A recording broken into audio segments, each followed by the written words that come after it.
Hello, good afternoon. Welcome to Pan-African News on Pan-African Television. My name is Abena, Dede, Narkie, Teye. Today on the news, coming up in the next 1 hour, National Democratic Congress hints of possible reconstitution of its leadership in Parliament. Also coming up in this afternoon's bulletin, leading members of the minority in Parliament are charting war path with their leadership. We'll tell you why shortly. Ghana Water Company Limited says it will not be responsible for any casualties as it spills excess water from the Wager Dam. And in business, Sana Nasogli power plant expands into Africa. We have details of these stories and some others coming up in the next 1 hour. Do not go anywhere.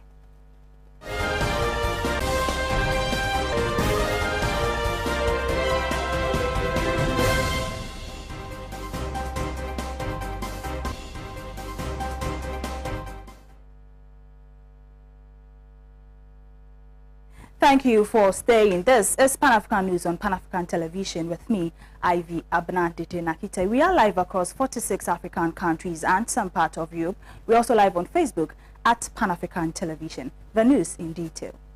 President Akufo-Addo has sworn into office Ken Ofori-Atta as Finance Minister with a charge to ensure that the macroeconomic management, fiscal responsibility and the gross domestic growth reflect in the living standards of Ghanaians.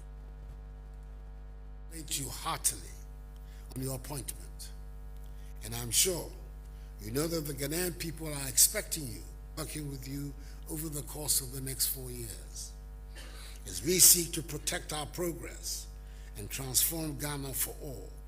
The theme of the MPP 2020 manifesto, the sacred compact that binds us to the Ghanaian people.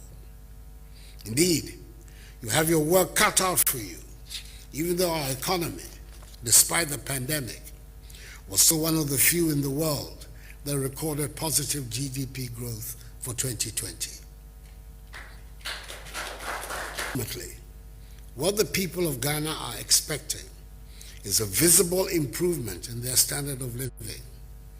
That is an increase in real wages for working people, an enhancement of the incomes of farmers and fisherfolk, and a rise in profits for businesses. So talk of good macroeconomic management, fiscal responsibility, and GDP growth has to reflect that goal if the talk is to be meaningful. As I indicated to your colleague ministers at their swearing in, the Ghanaian people have given us 4 more years to do more for them. So as you assume your position in government, I urge you to provide leadership that will ensure that the work on which we are embarked benefits the progress of our voted for us.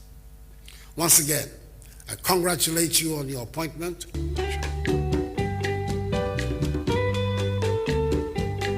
Well, Member of Parliament for Bolgatanka Central Isaac Adongo has charted a war path with the NDC leadership in Parliament over the approval of Ken Ofori-Atta as Finance Minister.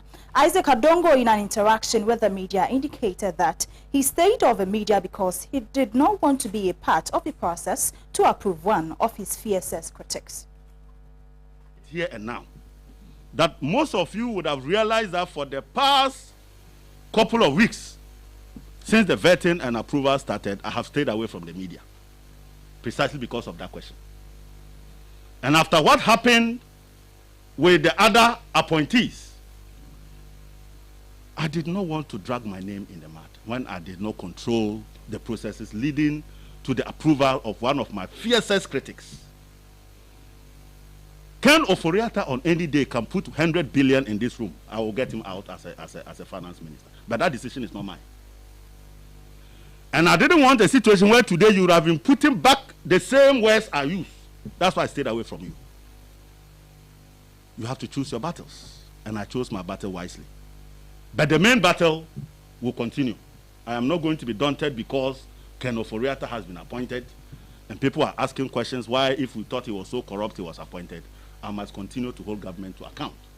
And that will not demoralize me, even though I know a majority of our people are not happy. I will continue to do my work. And that is part of the work I'm doing with you this afternoon. The consensus was reached at committee. I was not at committee to have the full facts with which they made a decision to go consensus. But having had consensus, you cannot be agitating on the floor. And so it didn't make sense whether I was there or not. But at least symbolically, that if there was nobody who was peeved, I was peeved. And I wasn't ready to be there. And I want to assure the people of Ghana that my being quiet in the last couple of days over the approval of this man was precisely because I had chosen my battle. It had nothing to do with me being compromised or anybody having spoken to me. In fact, they dare not, because they wouldn't. Now, Dr. Marzuk has commented on the NDC's decision to reconstitute leadership of a minority in parliament. According to Dr. Marzuk Abubakar, who is a lecturer at the University of Applied Management, the National Democratic Congress decision to reconstitute leadership of a minority in parliament, although conventional, should not be used as a tool for political witch hunting. And of course, in conventions, things are known. According to the General Secretary, it's conventional. Conventional in the sense that it happens every session. And once it is conventional, there's nothing wrong with that. But beyond the conventionality, sometimes happenings on the political scene can provoke or direct the manner of doing it. And I believe that largely I would refer to the criticisms as the basis of actualizing what the General Secretary claims to be a conventionality. There's nothing wrong with that. Sometimes, even if there's no criticism, you need to review to enhance the quality of performance.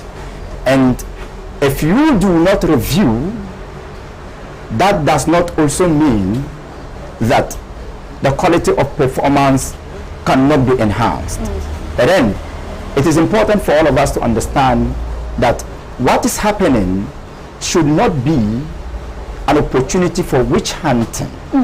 What is happening should be an opportunity to enhance the quality of parliamentary performance by the opposition National Democratic Congress. If it does that, then it will enhance its electoral fortunes in 2024.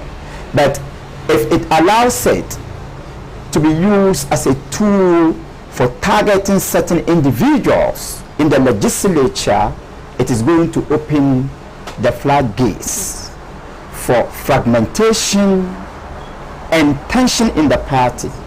And those fragmentations and tension can haunt the party from today till the day of the next elections. All right. This also implies that the current parliamentary leadership should also position itself strategically to accept any decision that will be taken by the party leadership. The members of the current parliamentary leadership of the party should not also feel that they are so important, so powerful, to the extent that they cannot be changed. They are individuals belonging to a political party. And if at any time the leadership of the party feels that there's the need for change, members of the party should be ready for the change. Now, still on the NDC, Member of Parliament for Northton constituency Samuel Okujeto Ablakwa has resigned from the appointment committee. Now, here are some of experts, except from a statement he released, and it reads, "I humbly present comradely felicitations. This is to formally convey my decision to discontinue my membership of the appointment committee after days of careful reflection and thoughtful considerations. I shall like to state that the reasons for this difficult decision are both personal and on principle. Respectfully, do not take that my resignation is with immediate effect and therefore I shall not be available for the vetting of nominees for deputy ministerial positions.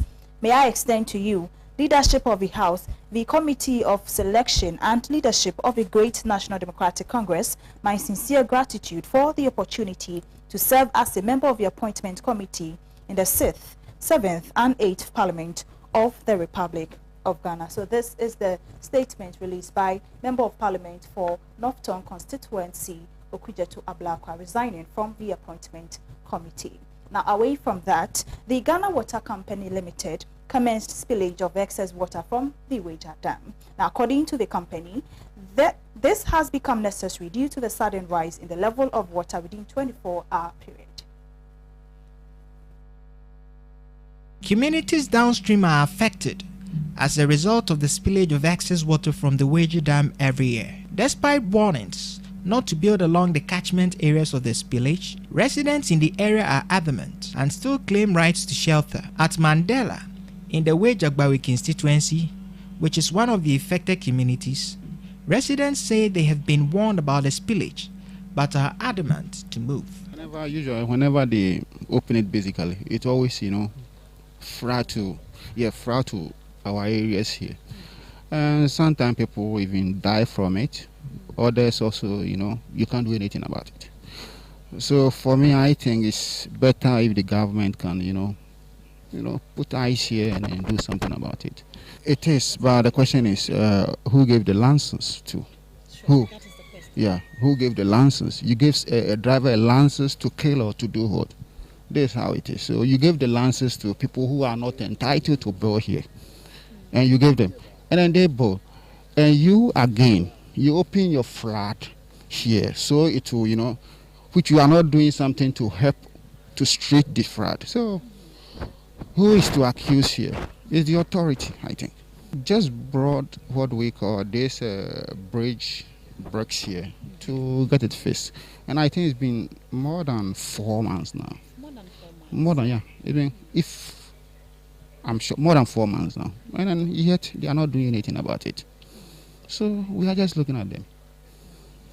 Residents say this year's process for the spillage has been coordinated and said so far there is no threat to lives and properties. Their only concern was the bridge that connects the community to other towns, which was broken down.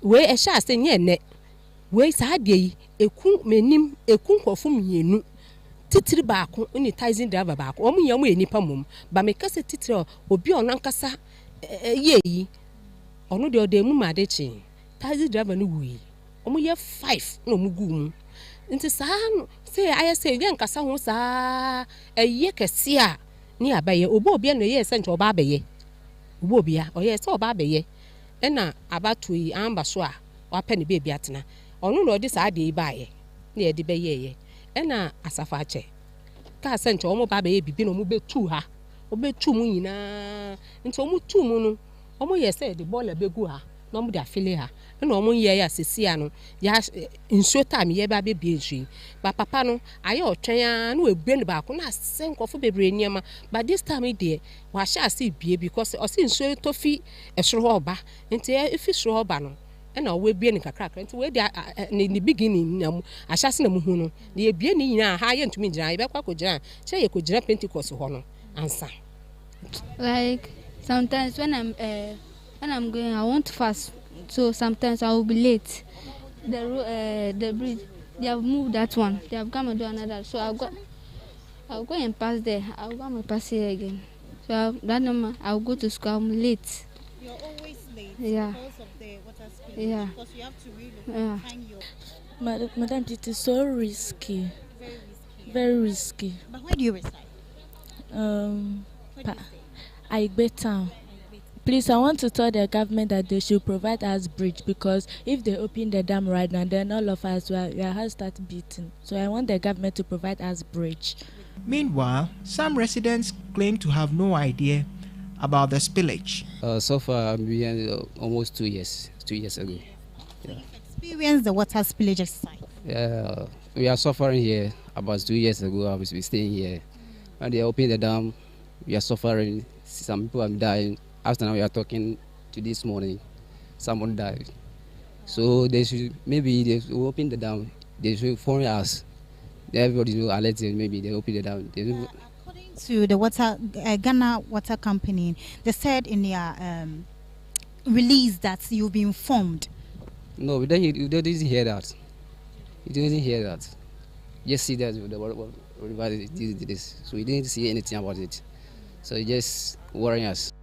Now wrapping up on our local front, for some years, residents and businesses around the Ofankor barrier have been at the mercy of floods. The area is inundated by floods anytime it rained, threatening lives and destruction to properties due to the sighting of a fuel station. Now my colleague Kwabna Asare was in the community to assess the situation and has come through with this report. A suburb of Accra has become prone to floods due to the sighting of an unapproved petrol station. For years now, residents and businesses have been at the mercy of the rains, posing serious threat to lives and properties. According to residents and business operators, the sighting of this total fuel station is a major contributory factor to the flooding in the area. Several attempts, according to them, to get the Ghana West Municipal Assembly to act had fallen on deaf ears. Filling station so Emma nso no so nya kwan entene enko abloko kwan no gata no nso esisi enti tru no ye school fo nkwala ne de ehu pa enti yesre mu se ne mo aba ha na mo beboa ye sa de a mo aye na gata na sem no mo nhwe yi maye ena overhead na se no ehon nso so sa nso ne timi taa ho sa ne nkwala ne bi di agro wo mu enso tobre so na eba no ekira nko na ba be kum enipa nti yesre amampanyimfo no se mo nhwe ema bibi nsi ansa Ofankor barrier efiefie mu nyina nso ni wura. The situation, according to business owners, is affecting business as they are forced to shut down when it rains. Oyedi kan efesi wo se nsuo no to a untimi nto ande wo ha be yenim se ha no ye liga eni kwanse e to ande wo ha be wo bi em se the economy ni sitie okay se the economy no esitie adwuma ni mo man yi mu enti ayo e to ande wo ha no enti nsuo no to a first ni nsuo to na ente saa but since somebody see filling station we no and then nsuo sha se eto a na ayira fa ha nyina na ba ti expect aba ni at least ko be ye main got be dia fa because say nsuo no to a cars ntimi ma na cars nyina aka akiri e kesro end of the overhead no na ka the eba nsuo ntimi ma enti omo so omo free cross obi na otimi cross into. Residents are worried and are blaming the Ghana West Municipal Assembly for neglect. According to the residents, the assembly has failed in its duties by allowing unapproved structures to sit on waterways. Oh yes, because if I should say, we came to meet the assemblymen and other elders here, and I'm sure they know the road is untiled. And if the road is untiled, definitely there are going to be a whole lot of problems across. So they are aware of it. They are aware of it for a very long time, and we have nothing to do as at now. We don't know the measures they've put in place to stop it. Yes. Challenges in our community when it rains, it's a lot. And then in particular about the rain, I believe that there are floods that erodes this community. And then when the flood erodes our community, it shuts down businesses, and most of our kids can't even cross to go to school, and it brings a lot of catastrophe, disaster here and there. People can't even sleep in their rooms. They have to evacuate and then live in other people's rooms, stay with them, perch with them. It's a lot, it's a lot. A petty trader, Madam Joyce Chumwa, also attributed the perennial flooding to the improper disposal of sewage and bad drains in the area. The residents and business operators want the Ghana West Municipal Assembly and the Ghana National Fire Service to act. That's all for our local front. Coming up in business, Sonan Asagoli power plant expands to Africa. We have details of that after the short breather.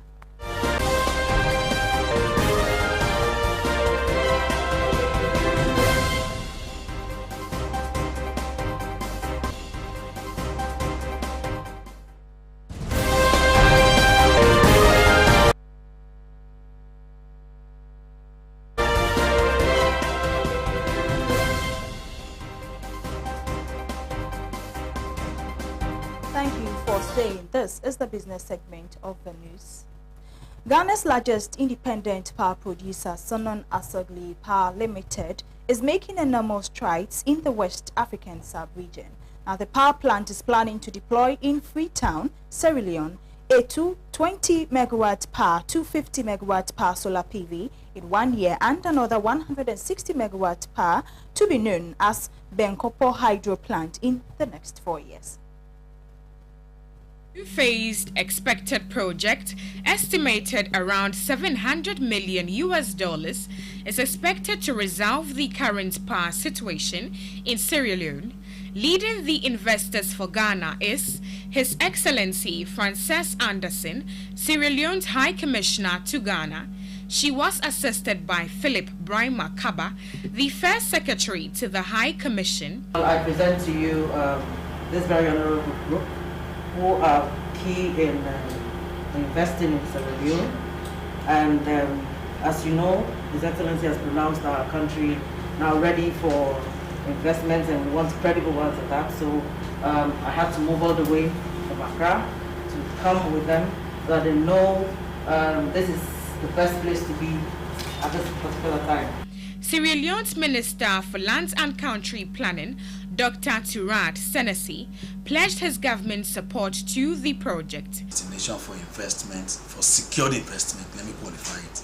Sierra Leone is a destination for secured investment. So be rest assured you have the cooperation of this ministry, you have the cooperation of government.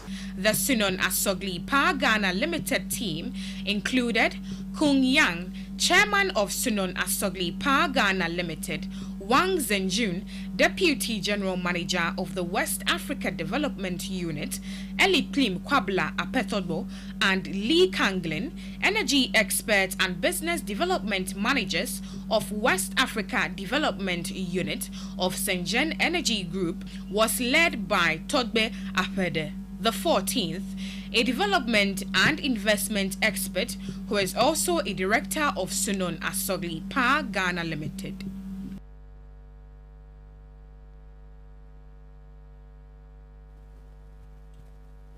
Now let's do some stories from International Partners People's Dispatch. After more than 7 weeks of ballot submissions, the workers at Amazon's Bessemer warehouse in Alabama submitted their final vote on Monday, March 29, to decide whether or not they want a union. On Tuesday, March 30, the National Labor Relations Board began the count of over 5,800 ballots, the result of which could take the next couple of days to be released. Unionization drive has grabbed national limelight over the past 2 months, not only because of the historical nature of the vote and the impact it could have on union organizing across the country, but also because it revealed the abysmal work culture at one of the United States' largest employers. At the same time, the campaign, unlike previous campaigns for unionizing Amazon workers, managed to attract nationwide solidarity and support. The local unit of the Retail, Wholesale and Department Store Union has been at the helm of the unionization campaign since at least the latter half of 2020, despite the challenges put out by the company. The campaign reportedly began just months after the warehouse at Bessemer, called BHM1, was opened in 2020 due to the rising demand during the COVID-19 pandemic. Multiple strike actions by fast food and delivery workers across the country during the first wave of the pandemic, followed by nationwide anti-racism protests that also hit the city, Birmingham, of which Bessemer is a suburb, inspired workers to take action. According to the RWDSU, close to 85% of the workers are black in the warehouse, most of whom come from Bessemer and other Birmingham suburbs. By November 2020, the campaign was able to garner over 3,000 signatures, or more than half the workers at BHM1 for the petition, stating an interest for a union vote to the NLRB. If the result of the vote come out in favor of a union, Amazon will not only have to recognize a collective bargaining mechanism at one of its largest warehouses in the country, but also deal with domino effects in its other plants as well. Darrell Richardson, a worker at the warehouse and who first reportedly contacted the RWDSU, has already stated that the organizers of the unionization drive have been contacted by over 1,000 Amazon workers from 50 different warehouses across the country. In the meanwhile, unions like International Brotherhood of Teamsters reported last month of receiving hundreds of members from Amazon warehouses in Grimes and Lower City in the state of Lower and shall be pushing for unionization. This was evident in the month of anti-union campaign, ads and PR campaign that Amazon has unleashed against the workers. In January, workers reported being made to sit through anti-union presentations and receiving flurry text messages against collective bargaining and union dues. That same month, the company campaigned with the NLRB against accessible means of submitting their votes like postal ballots, and at the same time reportedly spent close to $10,000 per day for a union busting consultancy. Later, as the voting was underway, it was also reported that Amazon manipulated traffic lights which affected pro-union canvassing and also targeted younger, undecided workers with advertisement and other union busting mechanisms which RWDSU organizers described to be severe.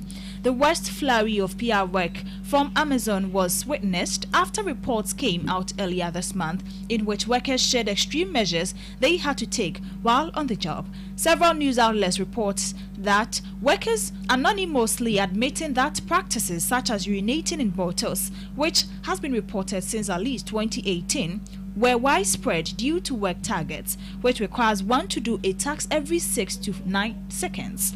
The worst flurry of PR work from Amazon was witnessed after reports came out earlier this month in which workers shared extreme measures they had to take while on the job. Several news outlets reported workers anonymously admitting that practices such as urinating in bottles, which has been reported since at least 2018, were widespread due to work targets, which requires one to do a task every 6 to 9 seconds, and the lack of access to toilets. While Amazon released statements denying these reports, according to internal documents released to the media, the company was well aware of such practices and scores of other behavioral violations. The document shows that not only was Amazon aware, it reprimanded workers for such behavior while suggesting nothing to alter the work culture.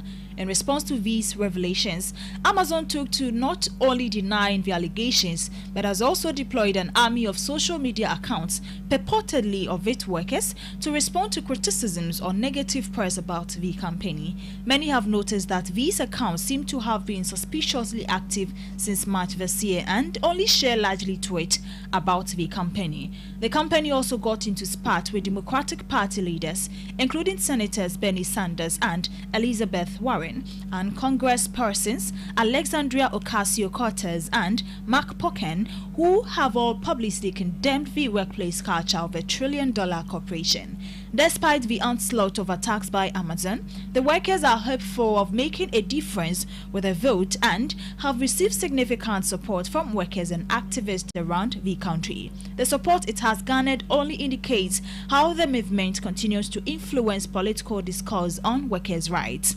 On March 20, community members of Basame, along with RWDSU, held a solidarity rally with residents coming out in large numbers for the union. The rally was also joined by activists of the Party for Socialism and Liberation from Alabama, Georgia, and Florida. Other similar solidarity drives were held in different parts of the country, including other southern states and anti-union political climates. The situation has also pushed mainstream politicians, not particularly known for being pro-union, across the spectrum from President Joe Biden to Marco Rubio to come out in support. To our international partners, People's Dispatch, for our international stories. Bless Alamaso is on standby with sports.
it's incredible.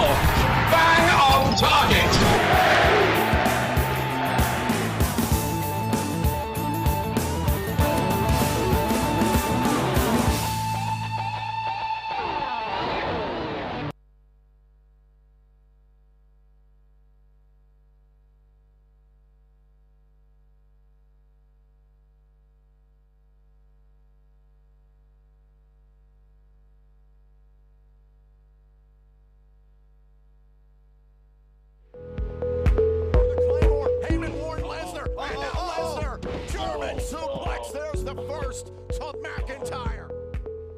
And don't think I decided Truman capsules and so at their brand. I can't think of what's a good deal to me, dear.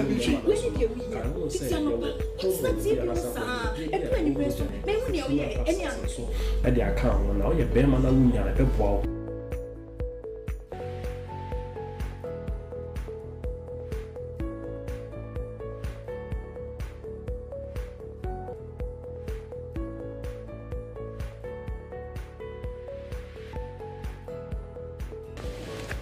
Hey, Truman capsules.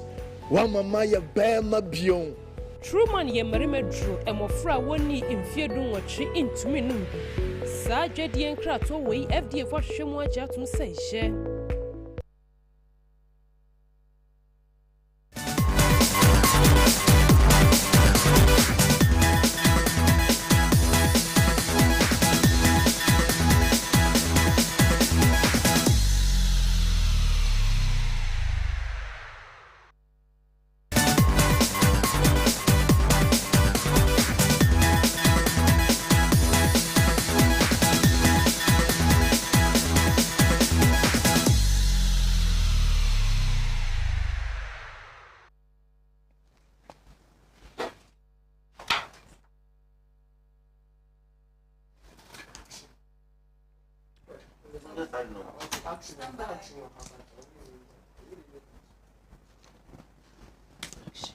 Hello there, good afternoon. Welcome to the Midday Sports here on Pan-African Television with me, Bless Headman. Hello, so now let's do some sports updates where Asante Kotoko have confirmed that they will play their home matches at Obuasi's Leonard Clay Stadium ahead of the second round of the Ghana Premier League season. Now, the Ghana Premier League side have been playing their 2020-2021 football season home matches at the Accra Sports Stadium due to the ongoing renovation at the Baba Yara Sports Stadium in Kumasi. There's more.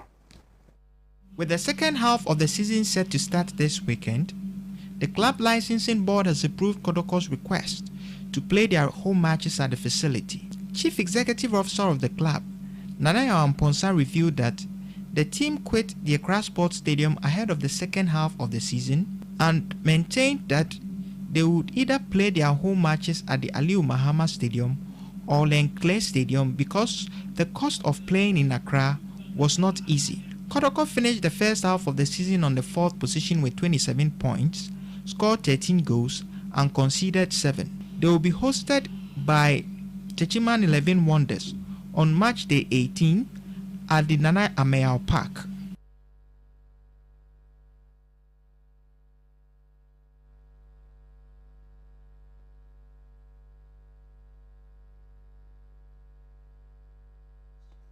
Now let's do some transfer news where Algerian giants MC Algiers have completed the signing of Joseph Eso from Ghana Premier League side Dreams FC on a 3-year deal.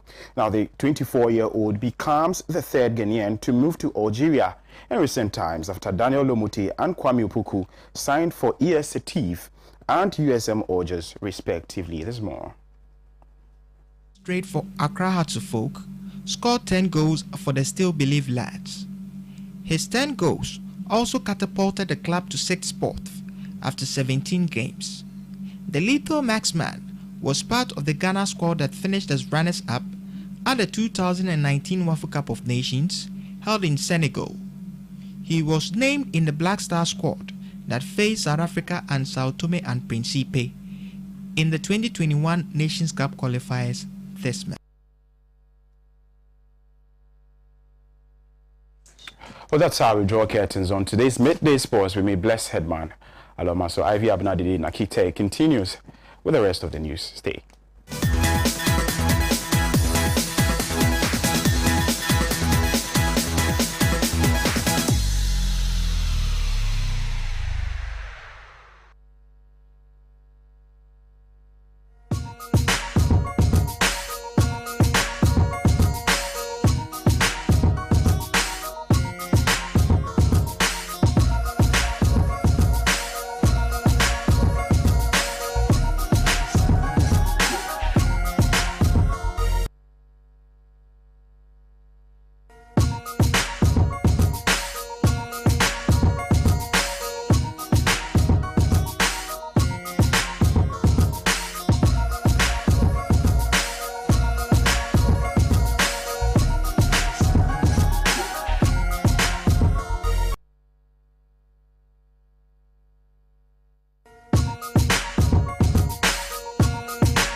Thank you to Bless Alamoso for updating us in sports. Now, wondering why we are in beautiful Ghanaian traditional wear?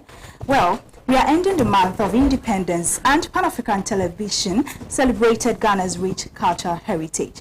Today, we bring you a compilation of our series on festivals and cultural dances. Essie Hammond is on standby. Essie.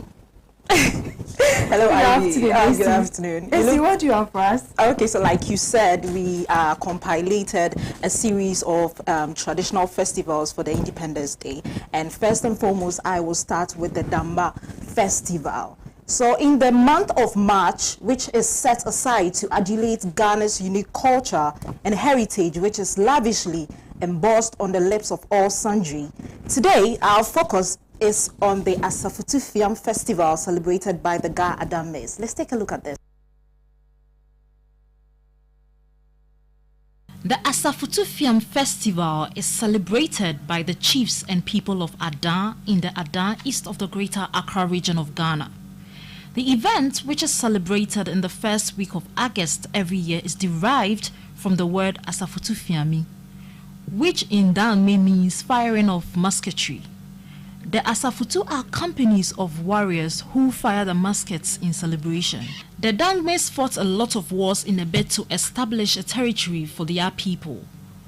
Most famous among these wars are the Catamans War of 1826, the Glover War of 1876, the invasion by the Anglos in 1770, and the Battle of Nonibe in 1750. The people of Ada managed to withstand all these attacks and survive the wars, leading to the successful establishment and survival of the Ada kingdom. As the wars became frequent, rituals were put in place to welcome brave soldiers and war heroes back home. Some of these rituals included feet washing and the firing of musketry to announce their arrival. In the 1900s, with no wars to fight or attacks from other tribes, the rituals performed to welcome these brave soldiers were abolished as they were no longer needed. The people, however, still felt the need to put in place a festival to celebrate their soldiers, ancestors, and past chiefs who all contributed to the successful establishment of Ada. This paved the way for the establishment of the Asafutu Fiam Festival as a replacement for the welcoming rituals performed for returning soldiers. To reenact the historic events of the Ada people, the warriors dress in traditional battle attire and stage a mock battle. It is also a time when the young men are introduced to warfare. There are two Asaf companies within the Ada state, namely Akomfode and Asoko, membership of which according to tradition is by matrilineal lineage. According to tradition, the celebration starts from Thursday in the first week of August with the arrival of sons and daughters, well-wishers and guests from other places to the town. The Thursday is devoted for house cleaning ceremony and pouring of libation at the respective shrines of the various families, as well as keeping of vigil. At dawn on Friday, the two companies beat their respective drums to summon their members for the onward march to Luese, which is on the outskirts of Big Ada, where they are compelled. According to ancient custom, all young men who attain puberty age are then initiated into their respective Asafo companies by teaching them how to handle, load a gun, and fire some for the first time. This is followed by war formation and the initiates being taught the ancient tactics of warfare. This continues until late afternoon when they return to Big Ada dressed in traditional military attire and clad with leaves and palm branches, signifying conquering heroes returning from the war front amid firing of musketry and war cries. Singing, firing of musketry and dancing continue until sunset when the procession continues to Kpongkpikpanya, the place which served as the departing point for warriors going to wars, as well as the landing point for soldiers returning from wars. Where the Asafo companies form a single file along the riverside and fire 3 consecutive volleys into the river, dip their feet into it and wash their hands to indicate the passage of all evil and bad omens of the years and looking forward to all the good in store for the years ahead. All the followers of the Asafo companies follow the custom of feet dipping and hand washing ceremony. The procession then disperses with everyone retiring to their homes amid songs of jubilation.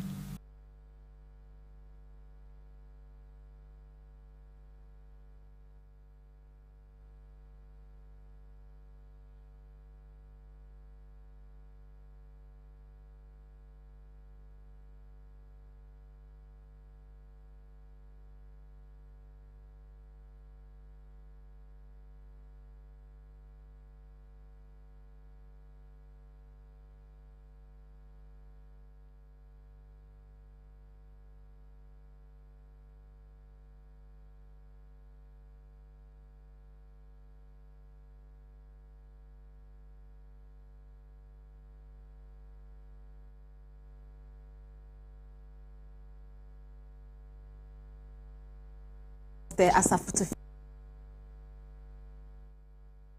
We all know that you come from that side of Ghana. What would you like to say about it? All right, see, you know, before it looked a little bit strange to me, but after I got acquainted with the festival and all of that, I realized, I mean, I really love our culture. It's very beautiful, and I love it. But you know, we have most Ghanaians who do not know a lot about their own traditions. I think I'm not part of it. You're not part of it, so you would like to encourage the other people to know much more about their own festivals and culture. I mean, they should involve themselves in our festivals. I mean, it's a rich culture, and I'm very proud to be coming from that part of Ghana. Okay, so thank you, Ivy, for that. Moving away from that, we are taking a look at the Fio Festival. So in the month of March, which is set aside to advocate Ghana's unique culture and heritage, proudly cherished by the chiefs and people of Ghana. Today, our focus is on the Fio Festival celebrated by the people of Navrongo in the Upper East region. The Fio Festival is celebrated by the chiefs and people of Navrongo in the Upper East region of Ghana.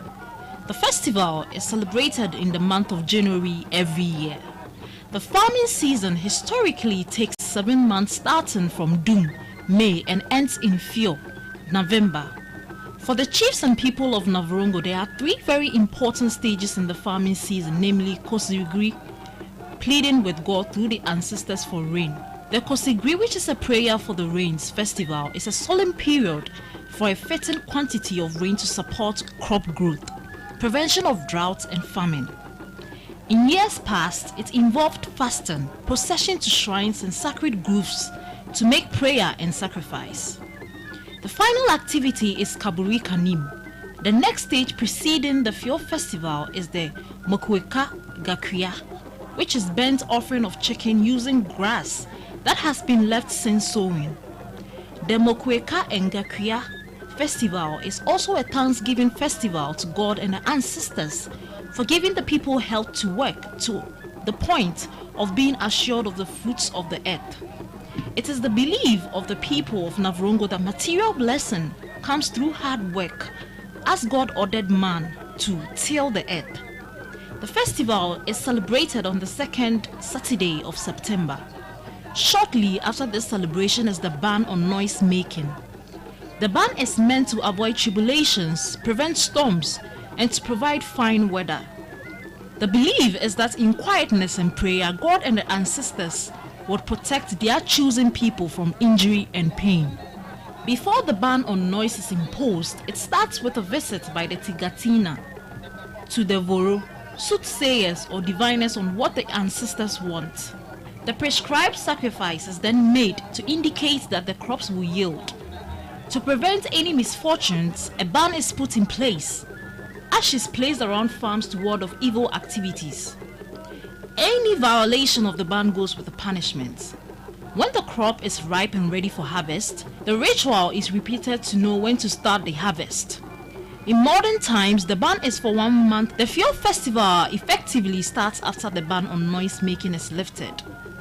Various types of the bean family, potatoes, are gathered into home through to the harvesting of guinea corn and the late millet. The festival is the final stage of celebration of thanksgiving to God and ancestors for giving fitting quantities of rain to support crop growth. Held to till the earth, protecting life during the season and for harvesting the crop. The festival acknowledges that whatever harvest one makes is a measure that both God and the ancestors deem as good enough for him. The first fruit harvested are used for sacrifices. These include ground millet flour, gully, birds, and ruminants in some cases, or a bull in individual homes to the ancestors, followed by the full harvesting activity of gathering the beans, the melon fruits, the different types of potatoes, and later the millet crops. This is the high product of reconciliation. After the final harvest, house elders would normally make a second sacrifice, this time with pito, brewed, and asking God and the ancestors to let them eat their toil in good health. It is only thereafter that the food can be used for other purposes. That's 3 months, Duaruro, Womudabu, and Flo. Months are the period of engaging in foul activities. The modern public celebration of Fio in Navrom was introduced by the colonialists, and the first festival took place on 11 January 1927, with a lot of suspicion against the white man. The celebrations continued until it faded off and was reactivated in 1988 under the leadership of Navrio Payo Asigapari, Dr. Augustine Atudiku Balinia Ada. The importance of modern public celebration is its unifying role. The people exhibit their culture and use the occasion to discuss developmental issues affecting the town. Next year, like Boston Junior High.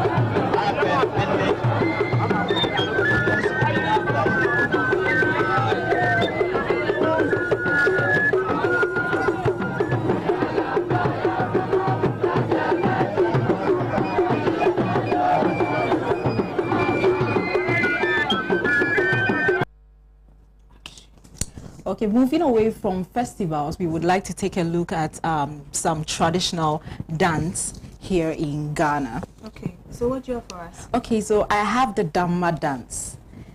The Damba dance. Now the name Damba is given to a very popular dance for the Dagomba or Dagomba royalty that almost certainly predates the introduction of Islam into the kingdom. We focus on the Damba dance, which is essentially ritual in character as part of our Independence Month celebrations.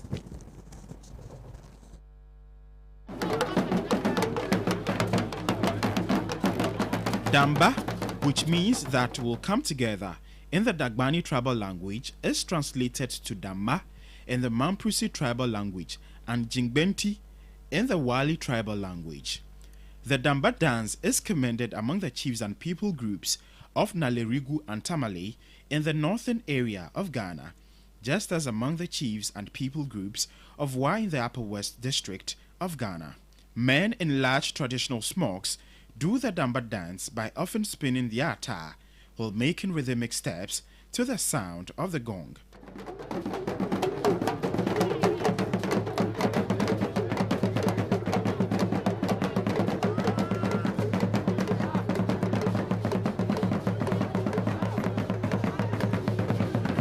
The musical structure of the Damba dance is often similar to the richly polyrhythmic styles of the people to the south of Dagomba land.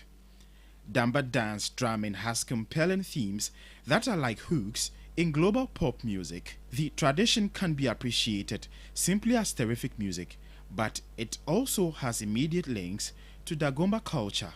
Notably, all the drumming and dance steps have meanings in the local language Dagbani.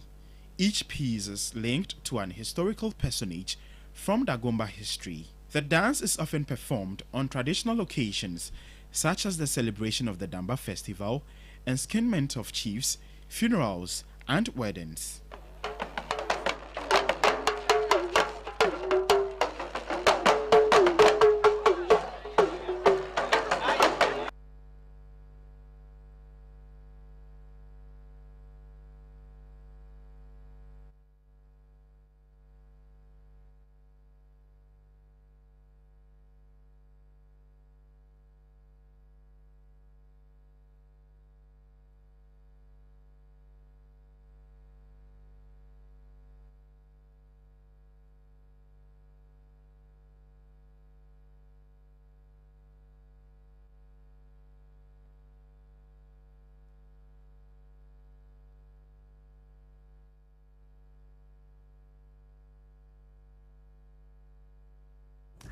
We are diving straight into Bamaya dance. But before we do that, Ivy, I need you to, Ivy, stop laughing. I need you to, give me some of the steps with regards to the Damba dance.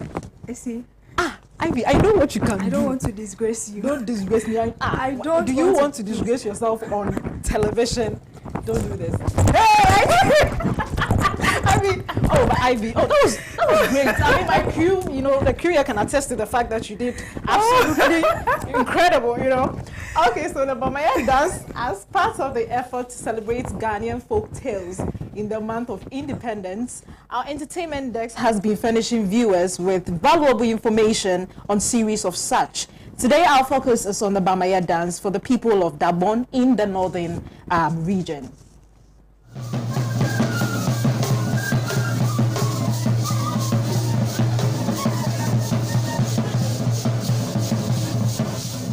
The northern region has a lot to offer in terms of tourism. Apart from the region's vast array of attractions, the region can jealously boast of many traditional dances, including Bamaya. Bamaya is one of the popular and most commonly performed dance during public events and functions in the northern region. Bamaya is a Dagbani word which literally means the river or valley is wet. This dance is mostly done by men who are dressed in feminine outfits.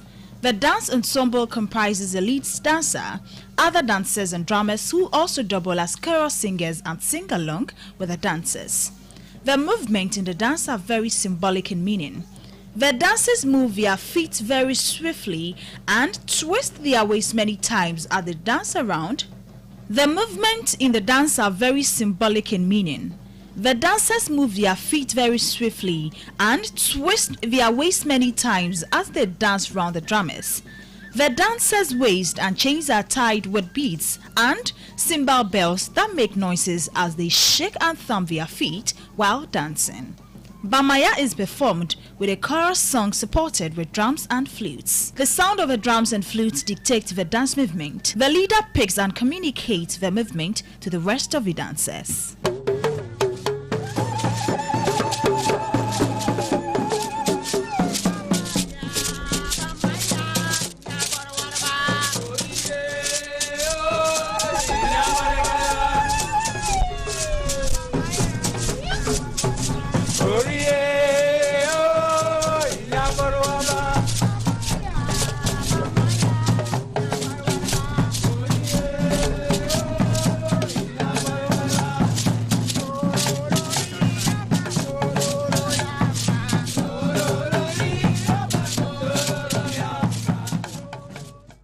Whether to dance slowly or swiftly depends on the rhythm of the drums and flutes. When the dancers are about to leave the stage, each of them displays his own skills. The story behind Bamaya is that the dance was first performed in the early 19th century to mark an end to a protracted drought that hit most parts of the Dagbon state in the northern region. Oral tradition has it that there was a long spell of drought during which many animals and plants died. The chief and his elders, according to tradition, consulted an oracle located in a valley to inquire about what to do to bring rain. The people believed that it was the gods that held the rains from falling. According to them, the oracle instructed the chief and his elders that for the drought to end, the men had to appease the gods of the land by wearing women's apparel. The gods also instructed them to sacrifice some animals in addition to the prescribed dress code. Anytime you visit Dagbon in the northern region, remember to look out for Bamaya, unique dance of Dagbon.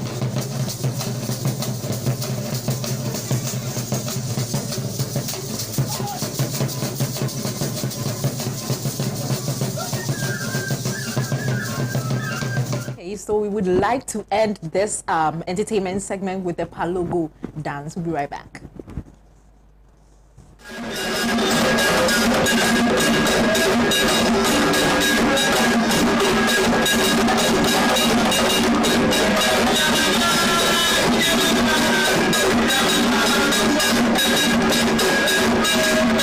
Palogo is a Ghanaian recreational dance and music style associated with the Ga ethnic group who are traditionally located in the Greater Accra region, which is in the south of Ghana. It started in the early 1960s during the wake of Ghana's independence as an innovative dance style influenced by American rock and roll and giving the younger Ghana generations a point of distinction from their elders. Although it was created primarily by young people as a form of entertainment, it contains musical motifs borrowed from older Ga pieces like Gome, Kolomashi and Oge, as well as High Life. The dance, Palogo, was invented by Otu Lincoln and was inspired by a folk tale told by his father when he was 15 in 1956. His friends Okule Foles and Aite Sugar then developed a drum beat to accompany it. The Palogo beat usually uses 3 drums and the lead drummer solos against the rhythm created. Palogo also uses the gome, rattles and gourd shakers, but the Palogo drum is always the central piece.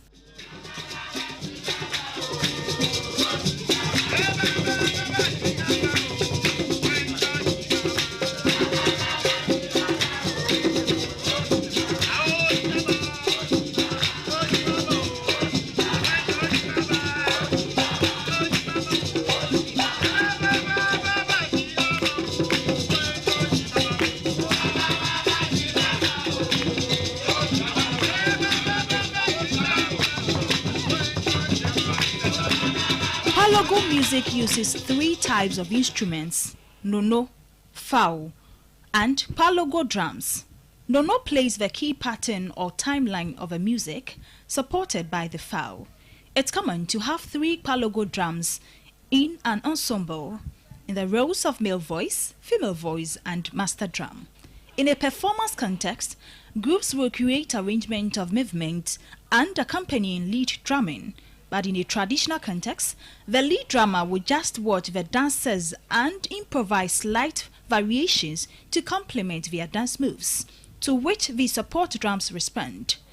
This dance is performed low to the ground, with bent knees and a bent back, a frequently featured sexually suggestive motions. It's a constantly evolving style of music and dance, with new lead variations emerging all the time. There is not usually a predetermined sequence of variations, but in general, the music starts at a slow tempo and builds to a faster speed. Initially, many of the dance movements were seen as indecent, to the point where Palogo was almost banned by the government. As a compromise, a version that allowed for more space between dancers was created, and Kwame Nkrumah, Ghana's first president, TV screen is for the gas, and it is named Palogo. The Palogo dance.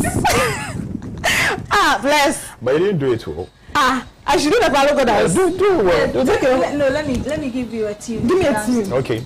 A, B, C, D. Oh, no, wait, that's the some of parts. beats. Wait. E, F, G, H, I, J, K, L, N, O, P,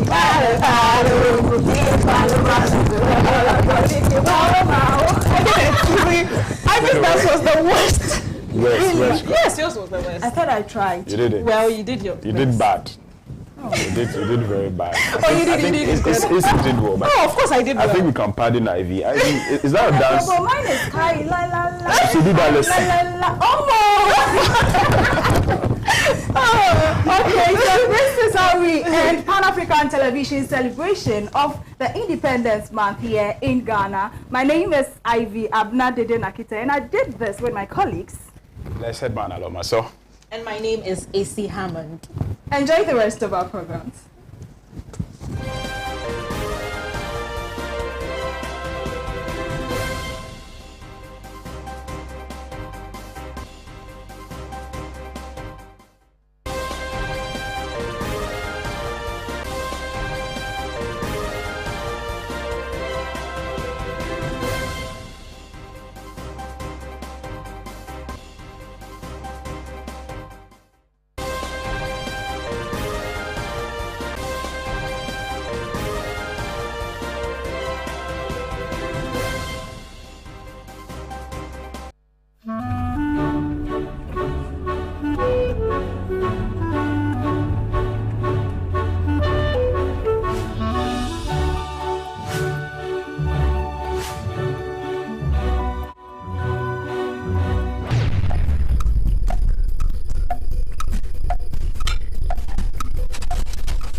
It's incredible! Bang on target!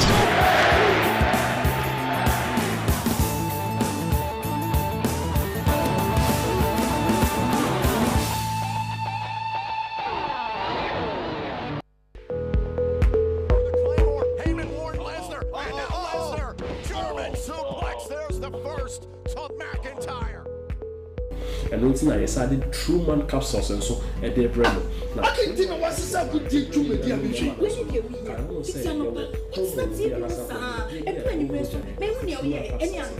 At the account now, you're bear man, I win a ball.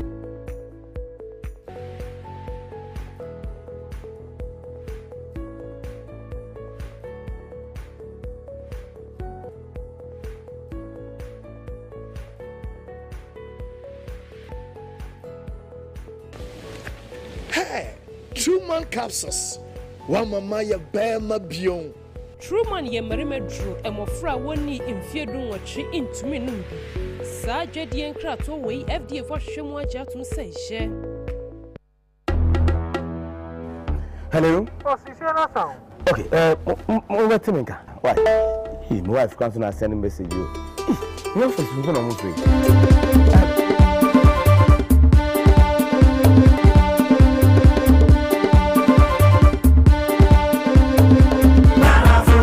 Truly African.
Here on Pan-African TV. My name is Richmond Amofa Sapon, and this is Youth Empowerment Television Show. And today is on the 16th of March 2021, and we are gradually ending or getting towards the end of March. Just the middle is almost dead, so we are just going to the end of it. If you're watching us on Facebook, don't forget to drop your comment beneath the comment section. We'll read it for you as the show goes on, or send your messages across all our WhatsApp numbers, especially on 054-850-3799. We'll do our best to live on Multi TV. We are live on Satellite TV, on Go TV. We are also live on Multi TV. So we are just focused and to ensure that we get involved in this particular program. This is your most authoritative youth analysis program, and we are live today. The discussion is a very, very important discussion that we'll be doing. We are looking at social media and its effect on young people. Has it been a blessing, or it has been a curse? And we have a very big man here in the studio, somebody we admire and takes so much strength in his counseling, his advice, and we are so blessed to have him here. He's in the person of Reverend Christian Chikata. So Reverend Christian Chikata is here with us in the studio to help us understand whether or not social media has been a blessing or it has been a curse. Reverend, you're welcome. Thank you. Such a pleasure to have you here. Reverend, when we talk about social media, to the understanding of you, quite learned and a bit, I mean, older than us with experience and all of that, did you have social media at your time when you were a young person? No. By then we were using what we call landline when we talk about media or communication too. So there were not much social media, like for instance television, like GTV and co.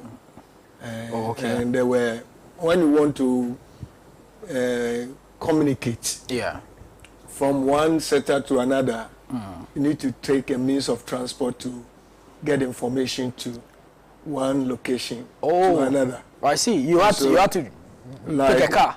Pick a car, or you send someone who you send like an errant person. Okay. Taking letters and all those things to organizations and other places. Okay.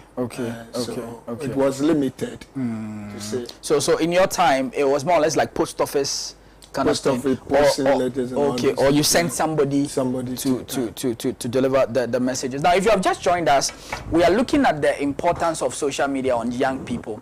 We are looking at the issue. I mean, whether or not social media is a blessing or is a curse. And to join us to do the discussion is Reverend Christian Chikata, and he's helping us to understand and digest this. And so if you're a young person watching us, this program is to empower you. The program is to educate you and ensure that you get all the needed advice and ingredients that you need as a young person to move our country and our nation forward. So send your WhatsApp messages to us on 0548 503799, 0548 503799.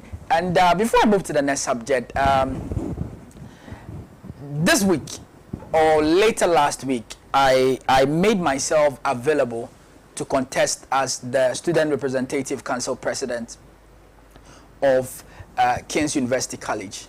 And over the years, my contribution to the school from level 100, level 200, 300 to this particular final year, reading law, is just there to testify. If you are in King's University College and you are watching me, just know that it is a contest of ideas and a contest of what we can do for our school within this short period left to exhibit leadership. We are just making ourselves prepared to have a class-to-class campaign starting from tomorrow. We shall be seeing me in your class. We will have one-on-one campaigns. Every question you have, I'll be there to answer for you. If you are my team, if you are part of my teaming supporters, don't be perturbed by those baseless accusations without facts and merit. What you should concern yourself is that Richie is coming. Just be very excited that I am available for you and coming. There's no single truth in any issue that has been raised on the platform. No issue whatsoever. Besides, as a law student, I'm being guided by a basic principle in evidence or in law that says that he who alleges must prove. If you go into a contest, there's a collinear principle in law. The collinear principle in law is very simple. It says that you as a plaintiff or you as somebody who comes to court as the first instance, you should rely on the strength of your own case, not on the weakness or the shortcomings of your opponent's case. So if you believe that you have a right case, you have a good policy, you have a good standing, you have nothing to worry. You just campaign on your issues. It is only when you don't have anything to say that you talk about issues you are not aware of. If Richie at any point in time was not in school, it was duly sanctioned and a letter was given to him as permit to even to embassies to get his visa to go and do what work he is doing. University is a very matured institution, and so you need people who are not just old but also understand the politics and also the development agenda of the whole school, and that is what I stand for. To serve you and to be there for you at all times. Thank you very much, Reverend. So I would want to also find out this from you. Let me add this one thing. There was that time. There was when you go to post office. To make a call to outside world. You go there and they will give you a time about 3 months, 2 months. Really? Before you receive your call or you call in. Hey, those were the days. Calls were even being scheduled. And so we've come far. Yeah. Well, so we have already seen some messages coming in on WhatsApp and social media, and Yaudaku says that such educative and enticing program, and God bless you, host. Thank you so much, Yaudaku. And Onos Ajala says that great.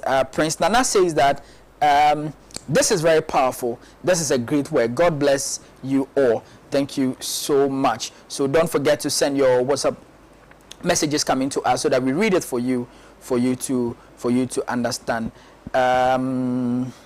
Okay. So now we are going to go into the discussion proper. We are going to know whether or not social media, I mean Facebook, WhatsApp, Instagram, has been a blessing or it has been a curse to young people. I'm going for a quick break. When I come back, we're going straight into the discussion. I'll be back after the break.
Okay, welcome back from the break. I know you guys are very, very much anticipative of today's edition of the program. If you're watching us on Facebook, don't forget to share the link for other people to also watch and join the program. Reverend Christian Chikata is here with us, and we are discussing today the importance of social media and its effect. So we are looking at the effects of social media and its effect. And so if you have joined us, you can also send your messages coming on WhatsApp. It's 0548503799, 0548503799. It's also interesting to note that those who are watching us in Nigeria, those who are watching us in Gambia, in Cameroon, in Gabon, all you need to do is to make sure that you add the country code, the 00233. We are all one. We are all one continent. So make sure that you send the message also there, so that we read it for you. This is Apostle Prince Elijah Obin. God bless you for the good work. Oh, Apostle, God bless you too. Nyamin Shao Bebre. So we keep receiving the messages and reading it on before I move to Reverend, let me also say again a big greetings to all students of King's University College who are watching me at home. Like I said, please keep the hope and the faith alive. The elections would be an election of ideas and of contest, and my team will not engage themselves in any campaign that seeks to bring the reputation of anybody to disrepute. And so please just know that if anybody has any allegations whatsoever, the vetting committee is there. They can submit such allegations to. Otherwise, it is just an exhibition of no case, an exhibition of no message, and we will not be perturbed by that particular engagement. I have been ready to serve and all of that. So please, let's just take note of that. Tomorrow there will be a class-to-class and one-on-one campaign on campus on the policies that will be done. And Thursday there will be a big online rally that would also be happening. Let me take this opportunity to just clear some few words on the unavailability in school and all of that. The issue is very, very simple. Anytime Richmond Amofasapon was out of campus, he duly notified the school administration. He has letters of the approval granted and the support even I received on visa acquisitions from the school. And so those baseless things, please just let us slide. And it's also very much important to note that we are winning this election and we are going to change and transform the school. We are not desperate for it. We don't think that we must be president at all costs. No, it's a very beautiful contest of ideas, and it is for you. That is where we have made ourselves available to serve. And for that reason, take time to know me. I'll be coming one-on-one to you, and you know that it is just this guy that is good for the job. Thank you. Senior, social media and its importance and its effect. Do you think social media currently is a blessing to our young generation as we have it now? Yeah, before we get into it proper, I want to break the topic into segments for us to understand what is social. We're talking about social. Yeah. Fellowship with someone or relating to society or organization or individual. So we talk about media. Media is a mass communication. That's broadcasting and then what information. Plural, when we talk about plural, it's a medium. Is that okay? And so some of these things you need to look at it. And then when we talk about blessing, what is blessing? Favor. Is that okay? Protection. And so the other one is curse. When we talk about curse, what is curse? Curse is supernatural power to inflict harm or something like a punishment on someone or something. So all these things should be known. Understood, yeah. Understood. And when we get to the youth, it says that it's between childhood and adult age. And so you look at it and then you analyze it and ask yourself, is it a blessing or a curse? And so we need to look at the definition of media too. What is media? Media, it's a form of communication where information or mass message is carried to a large number of people at a particular time or a short time. So all these things should be known. so that someone will understand it and understand it very well. Okay, let's look at the magazine. You were talking about those days. Magazine were there, and then newspapers, and then we had books that we read, novels and all those things we read, and then we have letters. Maybe in school, someone will want to write a letter to a friend or mother to bring shito and gari and all those things. It's a form of communication. And then we also had a media, depending on the airwaves. Yeah. It's okay. Airwaves, that the internet, and then now currently we have that. Because when you go to reading the Bible, let me bring in the Bible, because I'm a Christian. Yeah. You see, the Bible says that we are not fighting with flesh and blood, but we are fighting with principality in high places. Yeah. The high places, that means that you cannot see with your eyes. In the air, the airways, there are all kinds of things that goes on. Maybe supernatural powers and so forth. And so those are the things that we need to also understand. So we look at the positive aspect or contribution to media. How does it affect us? How does it affect? How does it make us? How does it help us to grow as youth? In fact, let's talk about who is a youth. Between the ages of 15 to maybe 24. And in Ghana, our laws define young people as between the ages of 15 and 35. 35. And so UN says that 18 to 30. And then Ghana, as you have said. But the question about that is that how many of them are using the internet and then the other mediums? How are they using it? How is it affecting them? Yeah. For instance, when we talk about the social media, like you go into the internet, what are some of the things that they are consuming? What is there for them to consume? Is it noble? Things of noble that they are consuming? So we want to look at that. What is the positive side of social media? The positive side of social media on young people. On young people, it helps people to bring topical issues, discuss things together. Like first, for instance, if you are going to write your thesis and all those things in university, you need to pack a lot of books from the library to be able to get your information and write maybe on a topic. But now when you click to that, you are able to get some collect information or bring information with ease. Is that okay? Yes. And it's used as a form of platform. Somebody is in India, someone too is in Ghana, and someone is in Tamale, all that kinds of places. You are easily accessible to that person. And so that is the fast means of what? Getting information. And then other means is that it's used to enhance citizenship. You become patriotic. Is that okay? And then it helps. And then the other aspect of a positive one is what? We get exposure to other cultures and events. Like this football. You see, we watch them play. At first, you won't get that information and so forth. And so currently, it is helping us to access information with that speed. Okay.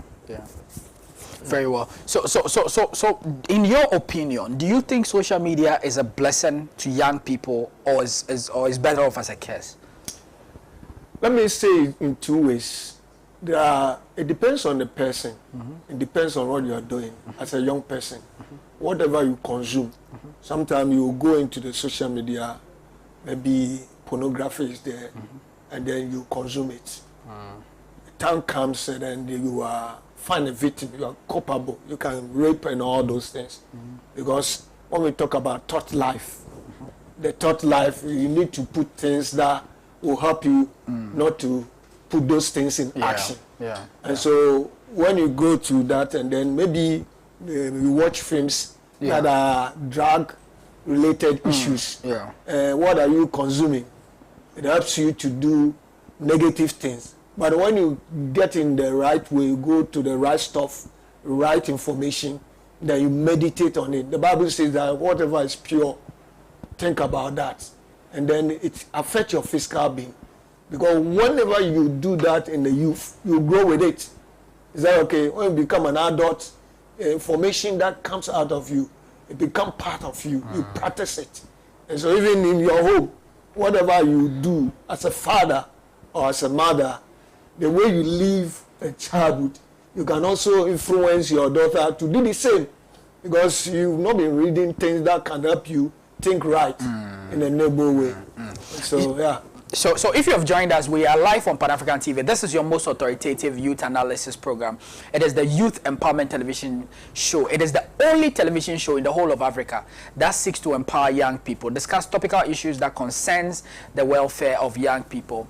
Our country is dominated by young people. In fact, we are going to be most affected by government or people's socio-political decisions on our agenda. So it's very much important that we find a way to be part of the day-to-day administration of our country, and this is a platform that seeks to inform you and get you at par with all the related issues concerning young people. So you can join the discussion by sending us your views and comments on this particular topic on 0548 503799 0548 503799, or make sure that you go to Facebook. We are live on Youth Empowerment Television Show Facebook page. Just go to the comment section and drop your comments there. We'll be reading it for you as the show goes on. So I've just read some few messages on Facebook. I'll be doing my best to read more as the show goes on. Those who are sending your text messages and WhatsApp messages coming, we'll be reading it for you as the show goes on as well.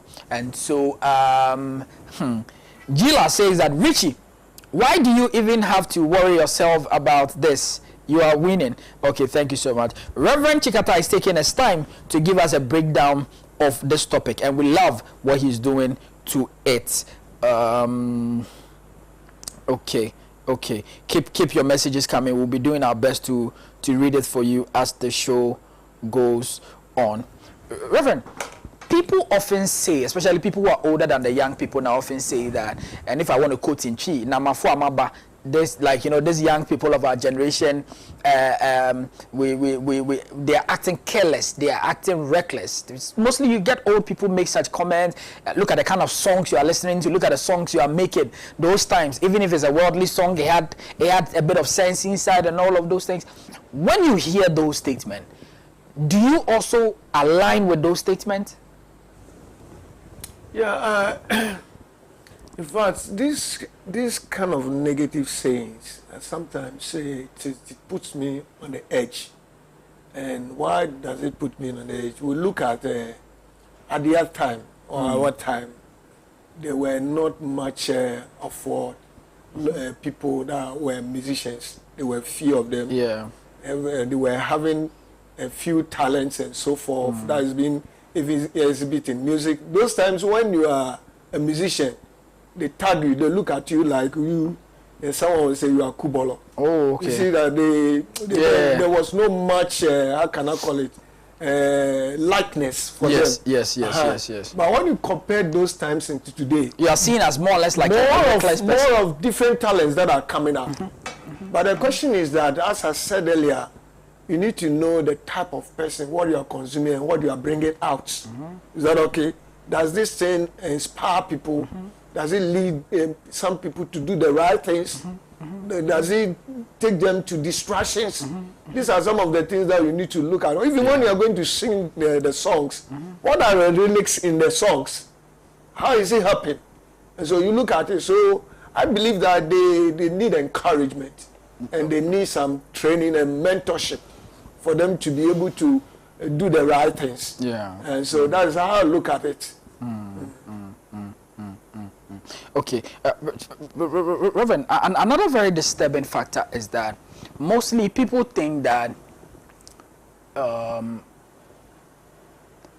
there should be some sort of regulation on the usage of social media so far as young people is concerned, because you see a young person who's supposed to study who will be online at a very odd hours and all of those things. Should we allow children or young people to explore social media irrespective of the times, or there should be some limited time frames in the times they go there? No, charity begins at home. You know, I believe that a parent also must know something about social media. And when they get to know, they will be able to raise up a child how you should grow. When you grow, not depart from it. And so there's something that in that order, they have to regulate it. They have to help them to use it. Because some of them are using it very badly. Is okay? And then this youth, some of the youth, not all of them, they want to make money quick. And so they are going with peer friends and so forth. Then using it to extract money from outside and all those things. So it is good that they regulate it. Like when they regulate it, to help them to be disciplined. Is that okay? Yeah. Let me use the military for instance. It's a hard training, easy battle. When you see a military man, he's gone through some training. And so when he's walking around these things, he's very careful. It's only few of them that do whatever they do.